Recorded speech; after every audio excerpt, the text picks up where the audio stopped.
जब हम share market में ट्रेड करने की बात करते हैं, लोगों को सबसे ज्यादा कॉम्प्लिकेटेड लगता है ऑप्शंस के अंदर ट्रेड करना। ऑप्शंस में किस तरीके से ट्रेड करें, कैसे अपने प्रॉफिट्स को मैक्सिमाइज करें। बहुत सारे लोगों का नुकसान भी होता है, पर ये चीज तो आप सब मानते हैं कि हर ट्रेडर के पास अपने कुछ ना कुछ सीक्रेट्स होते हैं, कुछ ना कुछ थ्योरीज होती हैं, कुछ ना कुछ स्ट्रैटेजीज होती हैं, जिससे वो एक प्रॉफिटेबल ट्रेडर बनता है। तो आज हम आपको एक ऐसे एक्सपर्ट से मिलवाने वाले हैं जिनकी खुद की थ्योरीज हैं। उन थ्योरीज पे वो रेगुलरली काम कर रहे हैं, लोगों को सिखा रहे हैं एंड लोगों को गाइड कर रहे हैं कि कैसे वो अपने लॉसेस को मिनिमाइज करें एंड मैक्सिमाइज करें प्रॉफिट्स को।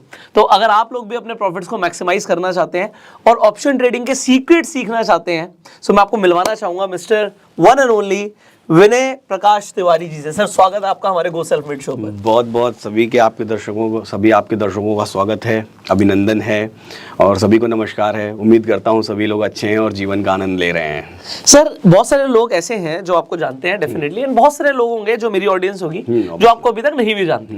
तो सबसे पहले हर इंसान में क्यूरियोसिटी होती है कि अगर मैं पहली बार किसी से मिलवा रहा हूँ तो उनके बारे में लोग जाने।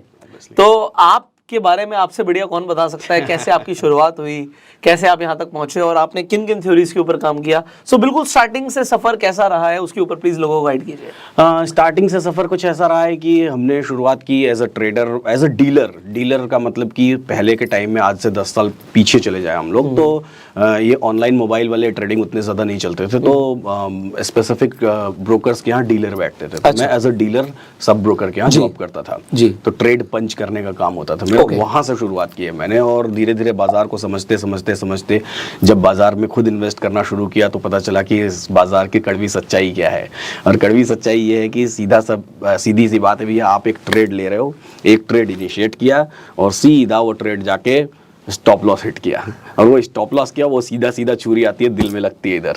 क्योंकि लोगों के दिमाग में एक चीज होती है, हमने ट्रेड ले लिया, या तो हमारा टारगेट होगा, हमारा स्टॉप लॉस होगा, है ना। बट स्टॉप लॉस ही होता है ज्यादातर लोगों का।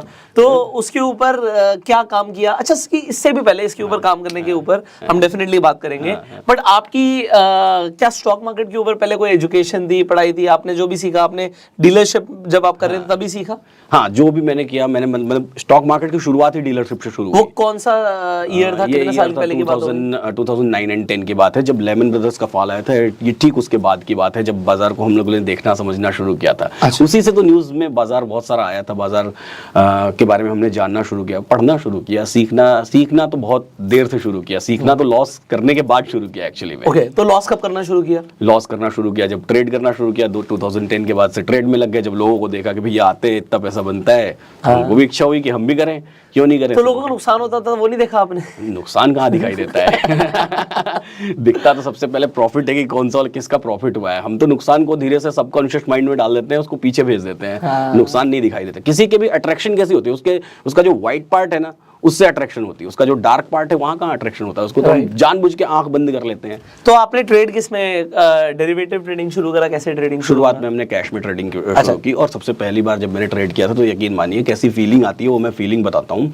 सबसे पहली बार आप एक ट्रेड लेते हो, एक ट्रेड इनिशिएट करते हो, और सबसे पहले ट्रेड में मेरे को 498 रुपीज, मतलब समथिंग 500 रुपीज मिले थे, और वो प्रॉफिट हुआ था 500 रुपए। और जो 500 रुपए आया था ना, तो वो फील आया था कि अच्छा 500 रुपए इतनी आसानी से कमाया जा सकता है, ये तो बहुत आसान है, इसको आगे तो बहुत बेहतरीन किया जा सकता है। और यहाँ से शुरुआत हुई थी, फिर वो धीरे धीरे एडिक्शन में कन्वर्ट होता चला गया। तो आपने कैश में ट्रेडिंग शुरू करा, उसके बाद आगे 500 रुपए का चलो प्रॉफिट कैश में ट्रेडिंग शुरू किया, फिर धीरे धीरे उसको इन्वेस्ट करने लगे। फिर उसी समय उसके कुछ दिन बाद बैंक निफ्टी के ऑप्शंस इंट्रोड्यूस हुए इंडेक्स में। बैंक निफ्टी के ऑप्शंस इंट्रोड्यूस हुए, ये सन 2016 नहीं 12-13 की बात है, उस दौरान की बात है। जब बैंक निफ्टी के ऑप्शंस के इंडेक्स आई, तो फिर ऑप्शंस से तब अमेरिकन मार्केट के बारे में ज्यादा जाना जाता था, अमेरिकन मार्केट को समझा जाता था। राइटर्स का पूरा गेम था, बायर्स का गेम कम था वहाँ पे। तो उनको समझना शुरू किया, मतलब उसमें इंटरेस्ट आया कि ऐसा कुछ है, डेरिवेटिव जैसी चीज कुछ है। फ्यूचर, तब तक आप फ्यूचर्स में भी ट्रेड नहीं करता था, सिर्फ कैश में ट्रेडिंग करता था। इंट्राडे ट्रेडिंग कैश में करते थे, और पोजिशनल तो तब से बहुत सारे स्टॉक्स रखे हुए। धीरे धीरे वो तो रख के वो छोड़ दिया कि सारी चीजें खुद के लिए, क्या ये समझ तो शुरू से ही आ गई थी कि सारी चीजें खुद के लिए नहीं रखनी है, कुछ चीजें आगे आने वाली जनरेशन को देना है। तो स्टॉक्स तो तब से सेव करते चला आ रहा हूँ, वो बचाते चला रहा हूँ। तो फिर जब ऑप्शंस इंट्रोड्यूस हुए ना, तो ऑप्शंस को जब समझना शुरू किया, डेरिवेटिव्स को समझना शुरू किया, तो लगा कि हाँ, पढ़ने चले गए, कुछ वेबसाइट्स को ढूंढा, कुछ यूएस के वेबसाइट्स को ढूंढा, कुछ खंगाला, देखा, जाना, समझा, तो ये समझ में आया कि ये कुछ कैलकुलेटिव चीज़ें हैं जहाँ पे कैलकुलेशंस ज़्यादा हैं। जैसे हम लोग कैश में ट्रेडिंग करते हैं तो सिंपल है, सस्ते भाव पे खरीदिए और महंगे भाव पे बेच दीजिए, बहुत साधारण है। वहाँ कोई कैलकुलेशन ज़्यादा नहीं है, सीधी सी बात है। ये भैया 100 रुपये का एक स्टॉक है, खरीद लिया, वो 105 में गया बेच दो, 101 में भी गया तो बेच दो, वो पैसा अपना है। लेकिन जब हम डेरिवेटिव्स में आए तो डेरिवेटिव्स में दिखा कि इसमें बहुत सारे ग्रीक्स हैं, डेल्टा, थीटा, वेगा, गामा, रो, ये तो सिंपल नॉर्मल ग्रीक्स हैं, इसके अलावा माइनर ग्रीक्स हैं। तो हमने इनको क्या किया, इनमें हर ग्रीक्स की अपनी कैलकुलेशन है, तो उसको जब समझना शुरू किया, और ये बेसिकली मैंने रिवर्स कैलकुलेशन की है। रिवर्स कैलकुलेशन कैसी होती है मैं बताता हूँ। कई बार लोग मुझसे पूछते हैं, रिवर्स कैलकुलेशन का मतलब ये होता है कि जब मैंने मार्केट को देखना शुरू किया ना, तो मुझे समझ आया कि बाजार चलता है तो इसमें कुछ ना कुछ बिहाइंड द सीन कैलकुलेशंस होती हैं। राइट। तो सबसे पहली कैलकुलेशन मैंने अपनी लाइफ में देखी थी ब्लैक एंड शोल्स की कैलकुलेशन, जहां हम ऑप्शन के प्राइसेस को कैलकुलेट कर सकते हैं, स्पॉट प्राइस को ऑप्शन में कन्वर्ट कर सकते हैं। वो उस कैलकुलेशन को देख के मेरे को ऐसा लगा कि यहाँ और भी कुछ कैलकुलेशंस होती होंगी, वहां लिख के तो आता था। अब जब मैं मार्केट देखता था तो सबसे पहले मेरे को किस चीज़ का एक्सपीरियंस हुआ था, मेरे को डेल्टा का एक्सपीरियंस हुआ था। कैसा, मैंने मार्केट देखा, मैंने फ्यूचर का भाव देखा, और इन दोनों भाव को मैंने जोड़ जुगाड़ जुगत लगा के, गणित लगा के, सब कुछ करके मैंने एक वैल्यू निकाली। मुझे नहीं पता था कि ये डेल्टा है, बिल्कुल भी नहीं पता था। एक वैल्यू निकाली, उस वैल्यू को देखा, और फिर मुझे पता चला कि इस वैल्यू के बराबर ही मार्केट मूव करता है, उससे थोड़ा मोड़ा कम या ज़्यादा। तो मुझे समझ आया कि अच्छा ये कोई तो वैल्यू है, मैंने खोज लिया, मैंने कुछ तो ढूंढ लिया है मार्केट में, मैं बड़ा खुश। बाद में पता चला कि इसको तो डेल्टा बोलते हैं, तो ऑलरेडी काफी सालों से लोग यूज कर रहे हैं। तो ऐसा कई बार होता है कि हमें लगता है हमने कुछ ढूंढा, वो तो पहले किसी ने रिसर्च कर रखा है, इतना सब कुछ बना रखा है। ठीक, तो वहीं से फिर और भी चीजें मैंने ढूंढी, थीटा को भी कैलकुलेट किया खुद से। मतलब फिर मैंने ये आदत बनाई कि मैं कोई चीज की किसी का फॉर्मूला देखने नहीं जाऊंगा, मैं खुद ही ढूंढ के निकालूंगा कैलकुलेट। हाँ, कोई कहता है जी मैंने हैमर ढूंढा है, हर बार मार्केट में जब भी ये वाली कैंडल बनती है तो इसके बाद ये होता है, ये तो किसी ने बता रखा है। ठीक बात है। तो फिर मैंने वो आदत बनाई, और फिर उन कैलकुलेशंस को मैंने समझना शुरू किया, तो बाजार धीरे धीरे समझ आना शुरू हुआ कि बाजार ऐसा चलता है। तो आपने मैथमेटिक्स में कुछ पढ़ाई कर रखी थी? नहीं, मैथमेटिक्स में मैंने कोई ऐसी पढ़ाई नहीं कर रखी है, मैं आर्ट्स ग्रेजुएट हूँ, तो मैथमेटिक्स से तो बड़ा दूर रहा हूँ। तो फिर ये कहाँ से आया कि मेरे को कैलकुलेशंस में जाना है? ये तो समझिए कि अब एक ऐसी कोई चीज़ आप देखना शुरू किए, उस चीज़ से आपको चैलेंज लगा। जैसे कभी होता है ना कि हम एक गेम खेल रहे हैं, अब गेम खेल रहे हैं तो वो स्टेज पार नहीं हो रहा है, अब पार नहीं हो रहा है, भले ही मुझे दूसरे ज़रूरी काम है, लेकिन मैं वो दूसरा ज़रूरी काम छोड़ के फिर कहाँ चला आया, वापस गेम में चला आया, और गेम को वापस खेला कि मुझे इस स्टेज को पार करना है। तो वो जो वहाँ से इंटरेस्ट, मेरे फ्रेंड्स आज भी मेरे ऊपर हंसते हैं कि जिस व्यक्ति ने 10वीं के बाद मैथमेटिक्स इस डर से छोड़ दिया कि कैलकुलेशंस करनी पड़ेगी, वो व्यक्ति कैलकुलेटर और कैलकुलेशंस में इतना डीप चला गया है कि उसको पूरे इंडिया में लोग जान रहे हैं। नहीं, एब्सोल्युटली। आज की डेट में मैं अपने आप को देखूं तो हम ऑप्शन चेन को देख के अपनी एनालिसिस निकालते रहते हैं, कैलकुलेशंस करते रहते हैं, और इनफैक्ट मुझे मैथमेटिक्स में कोई खास इंटरेस्ट नहीं था, बट पैसे में इंटरेस्ट होता है। नंबर जो है सबसे अच्छा अकाउंट में लगते हैं, अकाउंट बैलेंस। सीधी सी बात है। ऐसा आपके साथ है क्या? बिल्कुल है। नंबर्स वही अच्छे लगते हैं। हाँ, या तो कोई लड़की पहली बार नंबर देती है तो या तो वो नंबर अच्छा लगता है। अब तो देखिए शादी वादी होने के बाद वो समय तो बहुत पीछे चला गया। वो कभी तो था। चलिए, एनीवेज, सो सर आपकी जैसे बड़ी हम्बल बिगिनिंग्स है, जहाँ से मुझे पता लगा आप वाराणसी से रहने वाले हैं। जी बिल्कुल। सो होता क्या है कि आज की डेट में कोई बॉम्बे से है या किसी बड़ी सिटी से है, तो उसके पास कई सारे रिसोर्सेज होते हैं, लोग होते हैं। तो वाराणसी की हम बात करें, बहुत अच्छे लोग वहां से आज की डेट में आगे बढ़ रहे हैं, बट आपके लिए कुछ चैलेंज था क्या? भयंकर। सिर्फ चैलेंज नहीं, मतलब चैलेंजेस का बाप खड़ा था।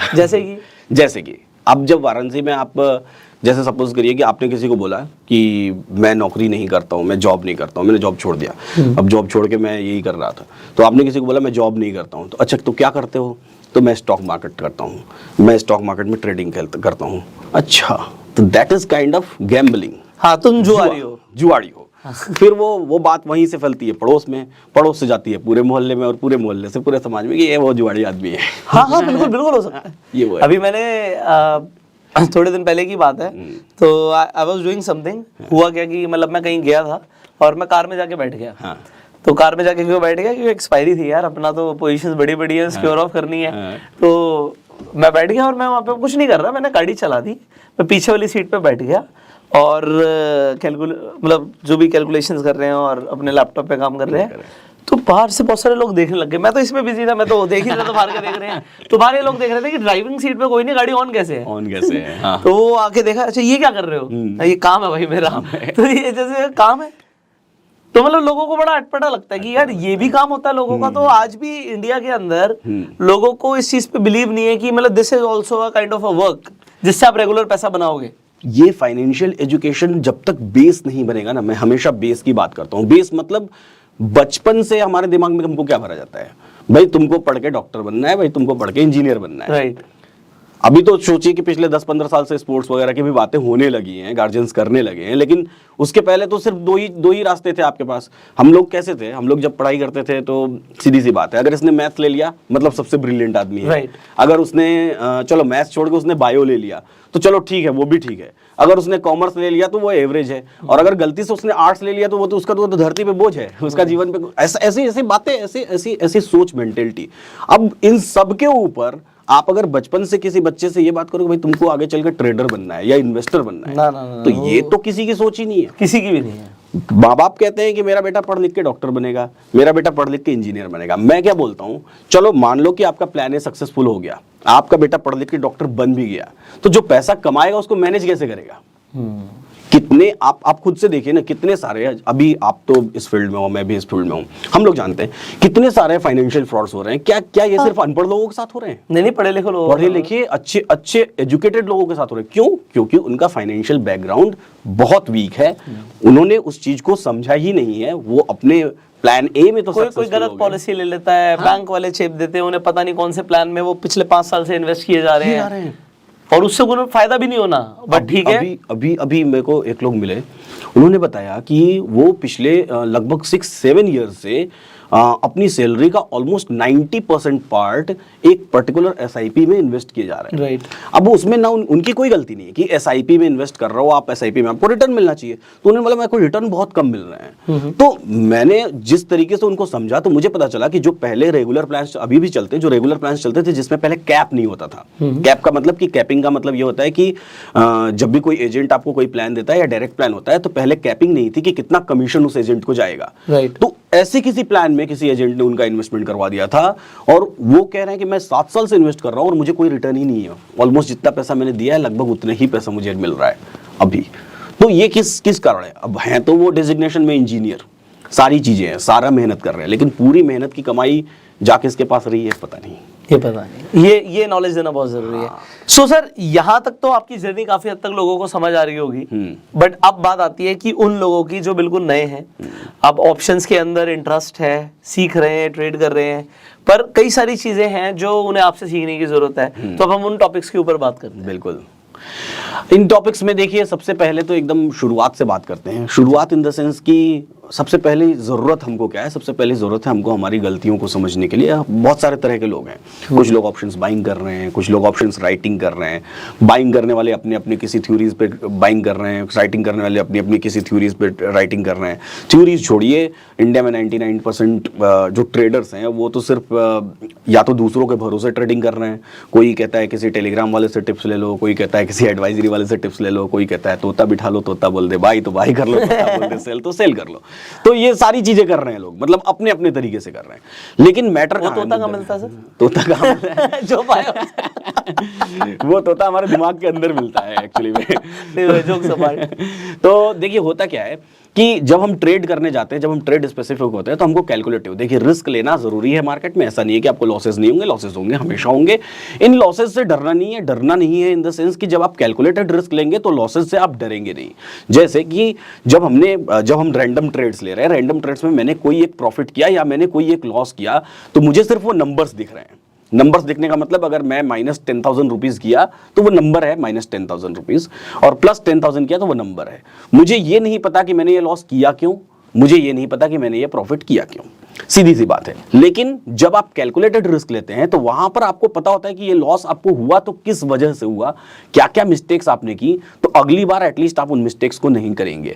तो इन्हीं बातों से मैं शुरुआत करता हूं। शुरुआत हम लोग सीधा सीधा चलेंगे। सबसे पहला लोगों का सवाल जहन में ये होता है कि ऑप्शंस में जब हम ट्रेड कर रहे हैं, मैं आपके व्यूवर्स को यहां तक तो समझ सकता हूं या अपने जो हम लोगों को देख रहे हैं यहां तक तो समझ सकता हूं कि ऑप्शंस में कॉल और पुट्स खरीदते हैं, उनको समझते हैं, उससे बेसिक में हम लोग नहीं जाते हैं। अभी हम लोग यहां से चलते हैं कि अगर वो एक कॉल ऑप्शन खरीद रहे हैं या एक पुट ऑप्शन खरीद रहे हैं, तो जो सबसे शुरुआती मिस्टेक्स है वो क्या क्या करते हैं। उन गलतियों में सबसे पहली जो गलती होती है वो स्ट्राइक प्राइस सिलेक्शन की होती है कि स्ट्राइक प्राइस सही सिलेक्ट कैसे करें और वो कैलकुलेशन से कैसे सही सिलेक्ट करें, वो देख के हम कैसे समझ सकते हैं। तो अगर ऑप्शन चेन की बात करें, सिंपली अगर आप गूगल पर टाइप करें निफ्टी ऑप्शन चेन, तो जब हम नेशनल स्टॉक एक्सचेंज के ऑप्शन चेन पर क्लिक करते हैं तो यहां पर हमको क्या दिखाई देता है, ये नेशनल स्टॉक एक्सचेंज का ऑप्शन चेन का डेटा दिखाई दिया। अब बहुत सारे हमारे व्यूअर्स ऐसे हो सकते हैं जो हो सकता है कि पहली बार अपनी लाइफ में इस डेटा को देख रहे हो, बहुत सारे ऐसे लोग होंगे जो इसको रेगुलरली देखते होंगे, राइट। बहुत सारे ऐसे लोग होंगे जो ये सोचते होंगे कि ये दिन के लास्ट में अपडेट होता है, होते हैं, और बहुत सारे ऐसे लोग होंगे जिनको ये पता होगा कि ये एवरी 3 मिनट्स में अपडेट हो जाता है, हर 3 मिनट में अपडेट हो जाता है। तो चाहे जो भी हो, ऑप्शन चेन को देखने का अपना एक तरीका होता है, किसी भी ट्रेड को समझने का अपना एक तरीका होता है। जब मैं ऑप्शन चेन देखता हूं या जब मैं बात करता हूं ऑप्शन चेन की, तो मैं चाहता हूं कि हम इस ऑप्शन चेन को पार्ट्स में देखना और समझना शुरू करें। राइट। पार्ट्स में देखने और समझने का मतलब यह है कि सबसे पहली जो हम लोग शुरुआत करेंगे ये इन स्ट्राइक प्राइसेस से करेंगे। कि कोई भी ऑप्शन चेन जब आप देख रहे हैं तो आपको लेफ्ट हैंड साइड पे कॉल्स का डेटा दिखाई दे रहा है, राइट हैंड साइड पर पुट्स का डेटा दिखाई दे रहा है, और बीच में हमको दिखाई दे रही है सारी की सारी स्ट्राइक प्राइसेस। ये स्ट्राइक प्राइसेस को मैं क्या मान के चलता हूं, मेरी थ्योरीज में इन स्ट्राइक प्राइसेस को मैं मान के चलता हूं एक स्टेज, पड़ाव, आपका एक पॉज है। इन स्ट्राइक प्राइसेस पर मार्केट रुकता है, हर एक स्ट्राइक प्राइस पर। ये स्ट्राइक प्राइस हर एक स्टॉक में स्पेसिफिक नंबर्स के बाद आती है, जैसे निफ्टी में 50 पॉइंट्स के बाद आती है, बैंक निफ्टी में 100 पॉइंट्स के बाद आती है। अब यहां से जब हम शुरू करते हैं इन नंबर्स को देखना, तो बहुत सारे इंडियन ऑप्शन चेन क्या है, Indian option chain buyer specific है, मतलब बायर्स को ये ज्यादा अट्रैक्टिव लगता है क्योंकि सस्ते प्रीमियम्स मिलते हैं, वो खरीदते हैं, भले ही वो प्रीमियम्स बाद में नुकसान हो जाता है, क्या हो जाता है वो that is different thing, but वो बायर्स स्पेसिफिक लगता है। राइटर्स पैसा कमा रहे हैं बट बायर्स ज्यादा अट्रैक्ट होते हैं ऐसे बाजार से। तो जब हम कॉल साइड में देखते हैं तो नॉर्मली एक जो कॉमन मैन बायर है ना, कॉमन मैन सोचता है कि अगर कॉल साइड में देख रहा हूं तो इसका मतलब कि बाजार को बुलिश होना है, तो मुझे कॉल साइड देखना चाहिए कि मुझे अगर मैं बाइंग करने का सोच रहा हूं तो। और जो बेरिश वाला है, जो नीचे बेचने का सोच रहा है, वो पुट साइड मुझे देखना चाहिए, तो मुझे पता चलेगा कि बाजार बेरिश होगा। बट ऑप्शन चेन कैसा होता है ना, ये ठीक इसका उल्टा होता है। अगर आप बेचने का मार्केट में सोच रहे हो तो आपको इस तरफ ध्यान देना है, और अगर आप खरीदने का मार्केट में सोच रहे हो तो आपको उस तरफ ध्यान देना है, पुट साइड में। क्योंकि वो जो पुट के राइटर्स हैं वो राइटिंग करेंगे तो वो बेसिकली बुलिश मार्केट की तरफ जाएगा मार्केट, और ये जो कॉल के राइटर्स हैं जब ये राइटिंग करेंगे तो बेसिकली मार्केट नीचे डाउनवर्ड्स जाएगा। तो अगर हम बाइंग करने का सोच रहे हैं कि आज मुझे रात में सपोज करिए सपना आया कि आज सुबह उठ के तुमको बाइंग करनी है निफ्टी में, तो कम से कम इस तरफ देखना शुरू करें, और अगर हम बिकवाली करने का सोच रहे हैं तो इस तरफ देखना शुरू करें।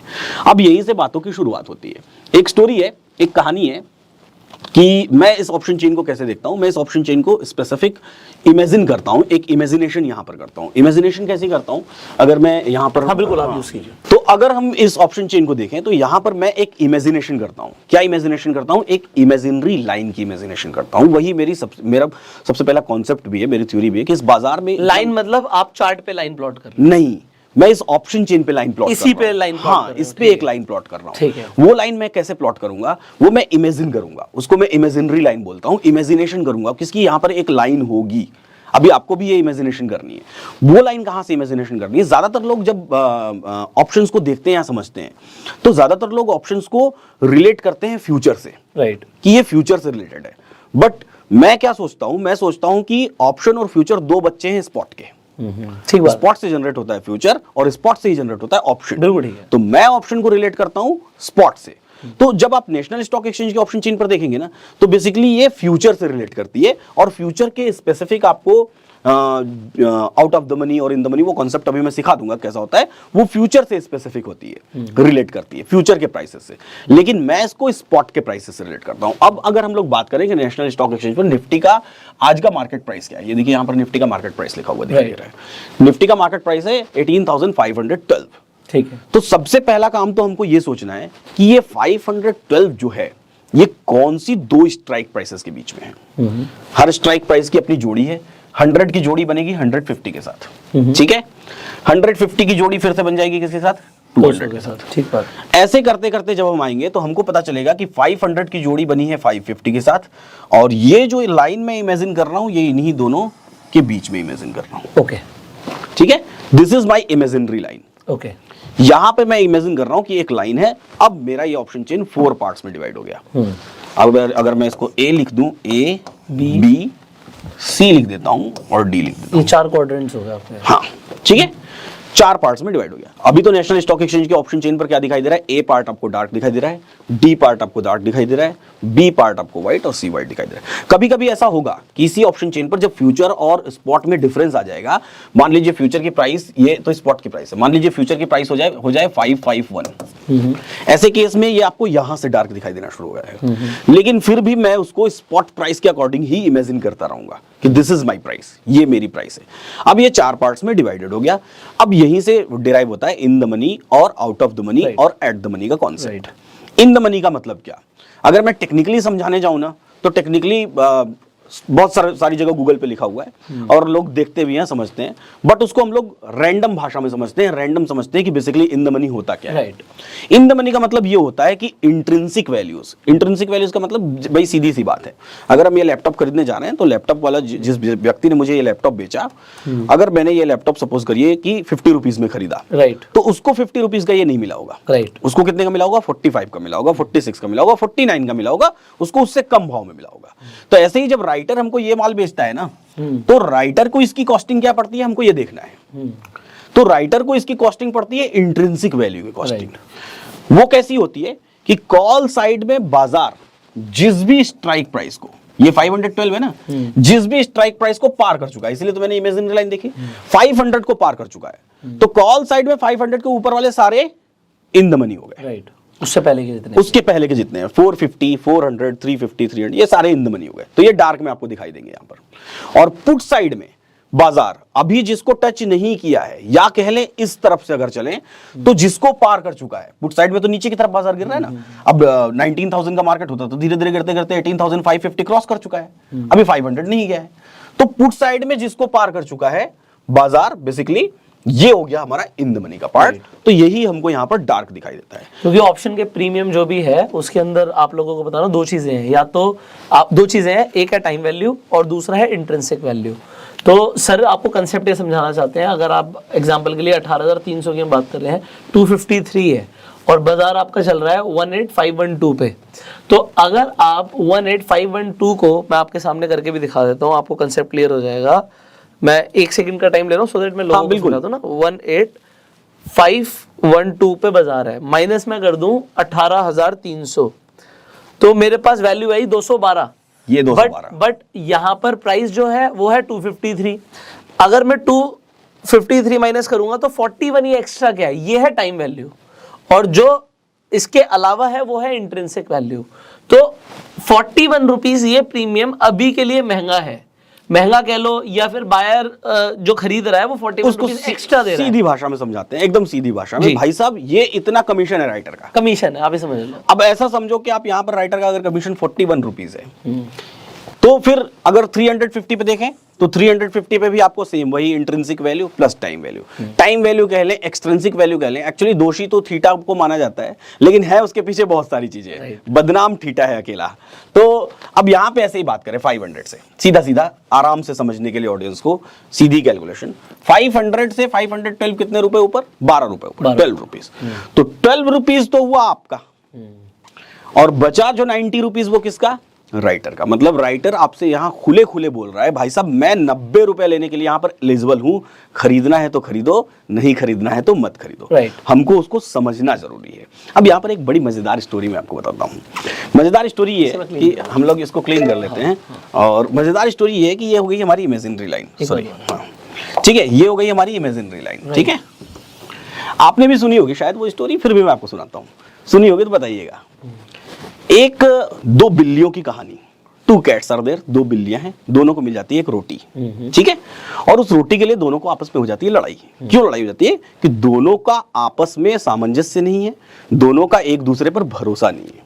अब इस लड़ाई में दोनों पहुंचती है एक चालाक बंदर के पास। बंदर कहता है मेरे पास तराजू है, मैं इस तराजू पर रोटी को तौल दूंगा और ठीक ठीक बराबर बराबर तुमको दे दूंगा। बिल्लियां बड़ी खुश कि चलो ठीक है। बंदर कहता है लेकिन, कहती है क्या लेकिन, मेरा मेहनत आना क्या।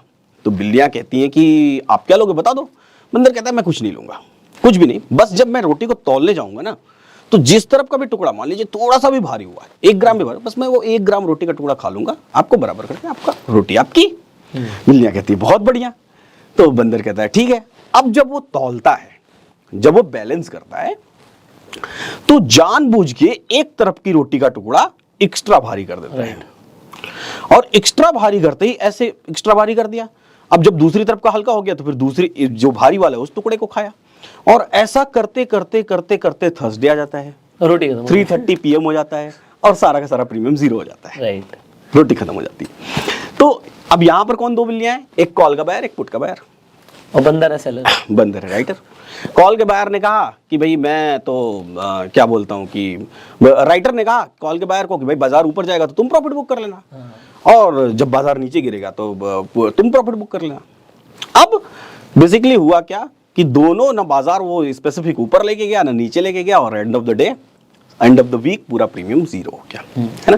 तो कुल मिला जुला के ये कहानी राइटर्स की है। अब जब हम लोग इसको यहां पर देखें, उसी कहानी को, सेम स्टोरी को हम लोग यहां पर देखते हैं, यहां पर हमको ये वाले पार्ट में नहीं देखना है, और पुट साइड में ये वाले पार्ट में नहीं देखना है। क्यों नहीं देखना है? क्योंकि ये दो चीजों से मिलकर बना हुआ है, जैसा आपने अभी बताया। एक हो गई इसमें इंट्रिंसिक और दूसरी टाइम वैल्यू, लेकिन इस पार्ट में कोई इंट्रिंसिक वैल्यू नहीं है, ये सारा टाइम वैल्यू है। मतलब ये पूरा पैसा राइटर के पास मौका है, 75 रुपीज आप खरीद रहे हो तो पूरा 75 रुपीज राइटर के पास मौका है इसको कमा के ले जाने का। इधर ये पूरा 71 रुपीज राइटर के पास से कमा के ले जाने का। अब यहीं से मेरी एक और थ्योरी की शुरुआत होती है कि बाजार स्पेसिफिक पीरियड में कैसा चलता है। मतलब अगर हमको मार्केट को देखना है, अगर हमको यहां से जाना है, मेरे यहाँ मेरा घर है और मुझे अपने ऑफिस जाना है, तो अपने ऑफिस जाने के लिए मैं सीधा ऑफिस के बाहर वाली चौराहे को तो देखूंगा नहीं, मैं सिंपल क्या करूंगा, यहां से पहले देखूंगा मेरा गेट कहाँ है, वहां से आगे निकलूंगा तो फिर आगे के रास्ते देखूंगा। इसी तरीके से हम इसको देखते हैं।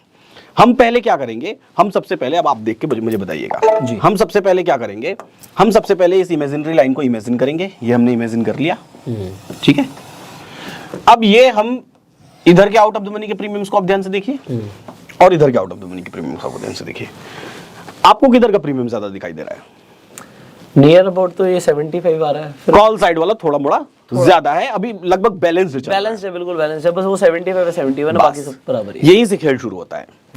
जिस तरफ का प्रीमियम आपको इमीडिएट टाइम पर भारी दिखाई देगा, उस तरफ की रोटी भारी है। अब बंदर क्या करेगा, इस तरफ की रोटी को हल्की करेगा, मतलब राइटर इधर के प्रीमियम्स को खाएगा, एक स्पेसिफिक टाइम तक खाता रहेगा, खाता रहेगा, खाता रहेगा, ये प्रीमियम हल्के होते चले जाएंगे, और वो वाले प्रीमियम क्या होते चले जाएंगे, भारी होते चले जाएंगे। एक कोई पर्टिकुलर टाइम आएगा, एक जगह आएगी, जिस जगह पे क्या होगा, ये वाले प्रीमियम अब हल्के हो चुके हैं और ये वाले भारी हो चुके हैं। जहां पर राइटर ये मान ले कि this is the point, this is the time, कि अब ये प्रीमियम को मैं हल्का मान रहा हूं और अब इसको भारी मान रहा हूं मैं, वो मार्केट वहां से क्या हो जाएगा, रिवर्स होगा। तो जो पॉइंट आया ना, जिस पर्टिकुलर पॉइंट पे वो मार्केट आया, जहां से वो रिवर्स हुआ मार्केट, वही पर्टिकुलर पॉइंट का जो मैथमेटिक्स है ना, उसी को मैंने डिराइव किया हुआ है कि यहां से मार्केट रिवर्स होगा इन्हीं प्रीमियम्स और इनके ग्रीक्स की बदौलत। तो लोग अगर इसे समझ लें तो उनका काफी फायदा हो सकता है, बहुत फायदा होगा, क्योंकि फिर हमको specific market to the point, जिसको बोलते हैं डॉट टू डॉट, की ये पता चलना शुरू हो जाएगा कि ये यहां से मार्केट रिवर्स होगा। अलग अलग थ्योरीज हैं, उन थ्योरीज को समझने की कोशिश करेंगे। क्योंकि हम ये एक सीरीज बना रहे हैं तो इसमें बहुत सारी चीजें आगे आने वाले एपिसोड्स में हमारे व्यूअर्स को देखने के लिए मिलेंगी। तो इन्हीं सारी बातों के बारे में हम लोग डिस्कशन करने वाले, कैसे हम लोग कर रहे हैं इसको। तो यहाँ पे आपने एक सस्पेंस छोड़ दिया लोगों के लिए, आई होप कि अब यहाँ पर जो सर ने बोला कि एक स्पेसिफिक ऐसे पॉइंट्स हैं जहां से मार्केट रिवर्स होता है और वो आपको कैलकुलेट करा जा सकता है, कैसे आपको करना है वो आपको सीखने को मिलेगा अगली वीडियो में। तो थोड़ा सा कष्ट देंगे आप लोगों को। See this is a series, so सिर्फ नेक्स्ट वीडियो नहीं है, इसके अलावा सर की जो और थ्योरीज है उनके ऊपर भी आपको वीडियोस मिलने वाला है। तो आप स्टे ट्यून्ड रहिए, आप इस चैनल को सब्सक्राइब भी कर लीजिए, बेल आइकन पे भी क्लिक कर दीजिए, और अगर आपके कुछ सवाल हैं तो आप कमेंट्स में पूछ लीजिए। उन सवालों के ऊपर हम डेफिनेटली चर्चा करने वाले हैं। आपके जितने भी सवाल मन में हैं, ऑप्शन ट्रेडिंग से रिलेटेड, बाइंग से रिलेटेड, सेलिंग से रिलेटेड, इनफैक्ट स्ट्रैटेजी से related, please do ask in the comments so that उनके ऊपर हम चर्चा करें। एंड आई होप आपको सीखने में बहुत मजा आ रहा है। सो इसी तरीके से सीखते रहिए, आगे बढ़ते रहिए, एंड आपको मिलते हैं अगली वीडियो में। इस वीडियो को आप शेयर कर सकते हैं, जो सो दैट जब तक नेक्स्ट वीडियो आए कई सारे लोगों को पता लग जाए कि वो ऑप्शन चेन के सीक्रेट सीख सकते हैं, एंड वो भी यूट्यूब के माध्यम से। So will see you in the next video, till the time you go self made, and जय हिंद। तब तक के लिए सीखते रहिए, मुस्कुराते रहिए और जीवन का आनंद लेते रहिए।